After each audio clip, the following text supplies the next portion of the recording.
Appui militaire sanitaire? Mais comment ça fonctionne? L'hôpital fait une demande au canton pour un appui sanitaire. Concrètement, ce canton, lors d'une crise ou lors d'un événement grave ou particulier, déclenche un état-major de crise.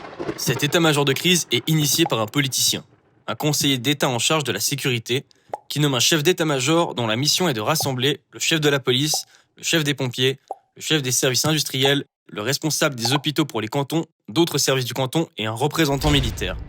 Ce représentant de l'EM Cant Militaire analyse les besoins nécessaires et balance une demande auprès de la DIF Terre 1.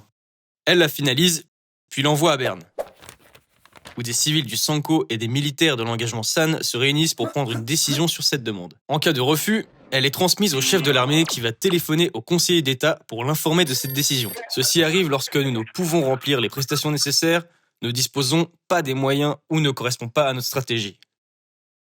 En cas d'acceptation, une prestation est envoyée à la caserne de la brigade Log 1, qui envoie un ordre à la caserne du BAT Op 2, dont le commandant se déplace pour un rapport de coordination avec le directeur de l'hôpital. Cela sert à fixer les derniers détails. Ensuite, dans un délai de 24 heures, les 10 soldats et les 3 ambulances rejoignent l'hôpital.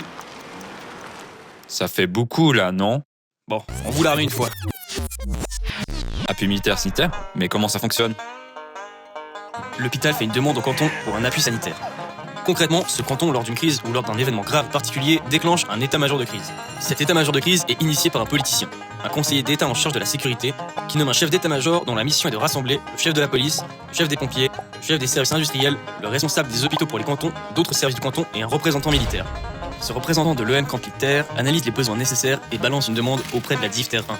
Elle la finalise, puis l'envoie à Berne, où des civils du Sanco et des militaires de l'engagement SAN se réunissent pour prendre une décision sur cette demande. En cas de refus, elle est transmise au chef de l'armée qui va téléphoner au conseiller d'État pour l'informer de cette décision. Ceci arrive lorsque nous ne pouvons remplir les prestations nécessaires, ne disposons pas des moyens ou ne correspond pas à notre stratégie.